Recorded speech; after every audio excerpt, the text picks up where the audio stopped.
Hey guys, it's Ty and welcome back to my channel. So it's that time of year again. We are going to be doing the mid-year book freakout tag for 2025. So we're going to be talking about some of the best books of the year, worst books, biggest surprises, biggest disappointments. So we're going to go ahead and get started. So the first question is the best book I've read so far in 2025. This should not be a surprise to anybody, but the best book I've read so far is King of Ashes by S.A. Cosby.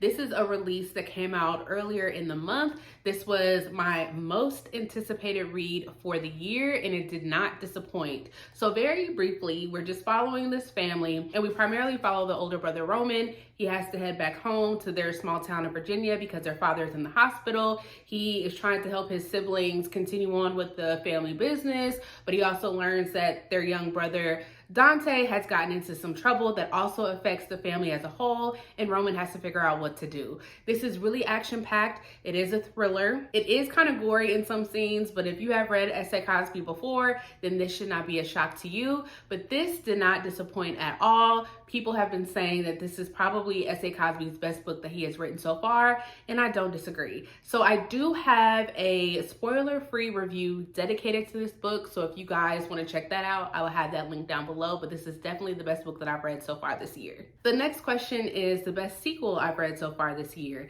and I honestly haven't read a lot of sequels this year, but the one that comes to mind is The Next Mrs. Parrish by Liv Constantine. So I read The Last Mrs. Parrish earlier in the year and I have a dedicated review for that book along with another book that I compared it to. So I will have that video linked down below. But this just basically follows this girl, Amber. She is a young woman. She kind of becomes like obsessed with this older woman, Daphne, and her husband, Jackson. And she kind of somehow, some way works her way into the family. Amber has some secrets that she doesn't want exposed, but Daphne and Jackson have some secrets of their own. I really enjoyed this. I definitely think I enjoyed the first book more, but this was a solid follow-up to that book. The next question is a new release you haven't read yet, but you want to. This is My Ex, the Antichrist by Craig DeLuey. This literally just came out, and honestly, I don't even think it's out yet at the time that I am filming this video. Barnes & Noble actually just had it out early, so I went ahead and picked it up. But I have enjoyed one book from this author, episode 13, and I have been wanting to check out something else from this author. And when I saw that this was coming out and I have been hearing some early positive reviews, I knew I had to get it. So this is kind of being compared to Daisy Jones and the Six with a little bit of like horror in there. This is told only in interview style format. It's about a band and one of the bandmates, her boyfriend apparently is the Antichrist. So I'm really excited to read this one. This is one that I'm probably gonna pick up sooner rather than later. But yeah, I'm looking forward to this one. So the next question is my most anticipated read for the second half of the year. So I'm actually excited about a lot of things that's coming out, but one book that stands out to me is I, Medusa by Anya Gray. I believe this is going to be young adult. I just got a e-arc of it from NetGalley, so I'm really excited to read it. But this one is just the villain origin story of Medusa, and I have always really been interested in Medusa, so I'm excited to read a story about it. Also, the cover is stunning. So if there are any special editions released and I actually enjoyed this book, I will definitely be picking one of those up. The next question is my biggest disappointment so far this year. That would have to be Say You'll Remember Me by Abby Jimenez. And it really pains me that I did not like this book because I have read all of her books that are a part of the Part of Your World series, and I really enjoyed them. But somehow, this one really missed the mark for me. I do have a dedicated review for this. I don't rant a lot on my channel, but when I really am looking forward to something and it just doesn't stick for me, I tend to go on a bit of a rant. So I will have that video linked down below for you as well. So in this one, we're following Xavier and Samantha. They end up going on one date. They find out that they really like each other, but then Samantha lets him know that she is actually moving back home, which is to another state. And then it becomes like this long distance relationship. So we don't even really see them together a lot. And then Samantha is dealing with a lot of stuff with her family. I believe like her mother has dementia, like a really bad case of dementia. And then Xavier is also dealing with some stuff from his childhood. So usually Abby Jimenez will do a really good job with having a balance between the romance and the characters' personal lives. In this one, I think it focused way too much on their personal lives, and that's not what I was looking for when I picked this up. So I was really disappointed by this. The next question is the biggest surprise so far this year. I would have to say that is The Favorites by Lane Fargo. I have never read anything by this author before, and I am surprised that I actually decided to pick this one up. So this is more of a adult fiction, and we're following two ice skaters. And let me just tell you, I could care less about ice skating, but for whatever reason, I was sucked in when I was reading the story. So we're following Heath Rocha and Katarina Shaw. They grew up together. They've been ice skating partners forever. And so basically we're following their story leading up to I forget which Olympic Games it is, but leading up to their time going to the Olympics, some stuff happens at the Olympics, and we're kind of getting their story told from different people as well, different people who have interacted with them. And it was just so good. I was hooked from start to finish. This is definitely a book that I would say you would enjoy more on audio because some of it is told through interview formats and some of the characters are really interesting to listen to that way. So I was just shocked that I actually enjoyed this as much as I did. I think this book has really been a hit or miss with some people. Again, this is another one that I have a dedicated review for. I read it earlier in the year, but I will have that video linked down below in case you guys want more of my thoughts. The next question is favorite new author or new to me author, and I would actually have to say that's going to be Liv Constantine, the same author that wrote The Next Mrs. Parrish and The Last Mrs. Parrish. And I am just really interested in picking up more from this author because I loved how I was sucked into those stories. Even though I kind of liked one more than the other one, I was still entertained nonetheless. There were still parts of it that shocked me, and I'm just interested to see what her other books are like. They're not an author that I hear a lot of people talk about, but I am looking forward to reading more from this author, and I think they have a new release coming out this summer that I'm also looking forward to. The next question is my newest fictional crush.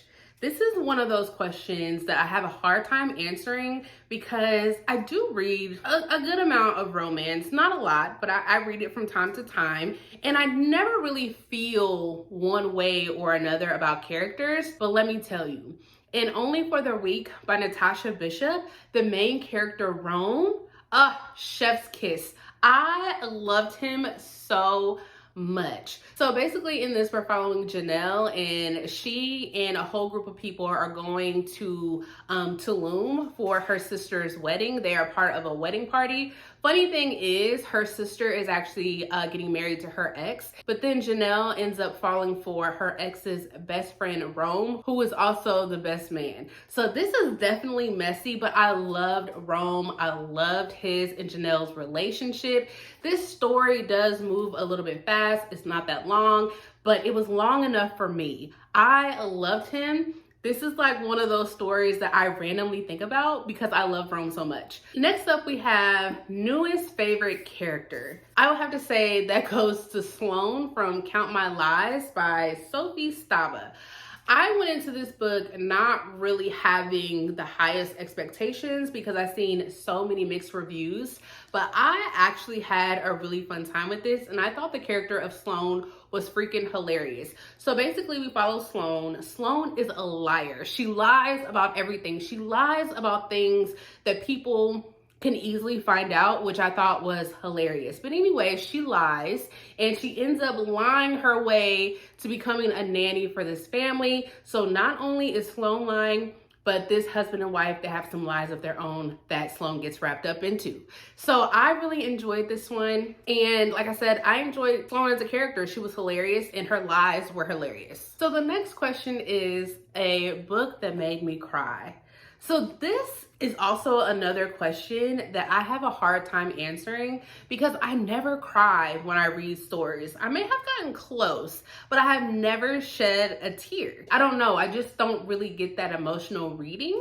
I get more emotional by watching like movies, but reading for some reason, it doesn't really connect with me like that. However, I did get somewhat emotional when I was reading Hold You Down by Tracy Brown. This is my second book from this author, and I decided to pick this book up because last year their book Brooklyn made it into my top books of 2024. So of course I had to read something else from this author, and this was a book that a few of you guys had actually recommended to me. So in this one, we're just following these two sisters, Mercy and Lennox, in New York in the early 1990s, and we were watching them as they are raising their sons.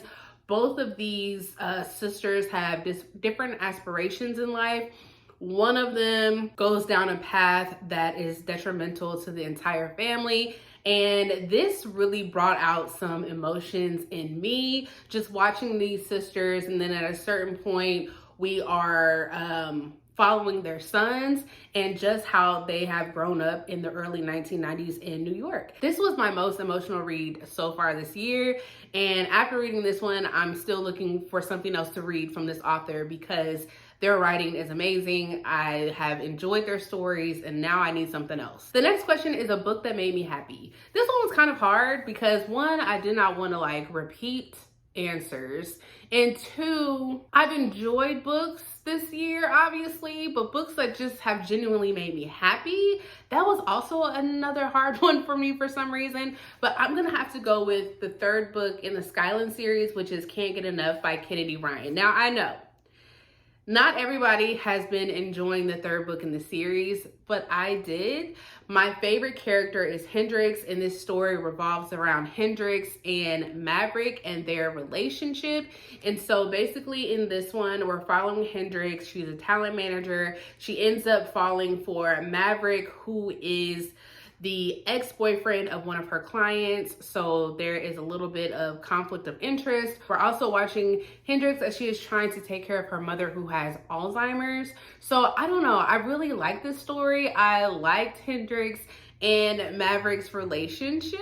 So I don't know, it didn't seem to work for other people. It definitely worked for me. I was happy while I was reading it. I also have a series review for this, so I will have that video linked down below in case you guys want my thoughts for the other books in the series. But yeah, this book made me happy. So the next question is the most beautiful book that I have bought or received so far this year. As I go through my shelves for this year, I haven't really bought any books that really have stood out to me. I haven't really been buying a lot of special editions. I'm trying to save that for books that I actually really enjoy if I'm going to spend the extra money for a special edition. However, Amazon was having a sale one day and I saw Local Woman Missing, and this is a adult mystery. I have been seeing this around. It doesn't look like much here, but I love the sprayed edges. It's pink. There's like a tree on there. And then when you open it up, it's this on the front and back. And I don't know, I liked it. I love anything pink. I love the pink and gray and kind of like the foily touch. And people have also said that this is really good. So hopefully it is, but it is pretty. And then the last question that we have is what books do I want to read by the end of the year? Everything, but I specifically have a backlist TBR video that I did at the beginning of the year. I'm trying to read some of these older titles that I have had forever, and I'm not even like halfway through my list. So there's quite a few on there. I'm not gonna go through them. I will just have that video linked in case you guys want to check that out and see what I'm trying to read by the end of the year, but it's a lot. There's also some newer releases that are coming out the second half of the year. One that I already mentioned, I Medusa, so I'm trying to read that. So I'm just trying to read everything. I'm trying to read everything by the end of the year. So that is it for the mid-year book freakout tag for 2025. Any of the videos that I have mentioned, I will definitely have those linked down below. Please check those out. But I'm curious to know, what is the best book that you guys have read so far this year? Please leave that down in the comments below, and I will see you guys next time. Bye.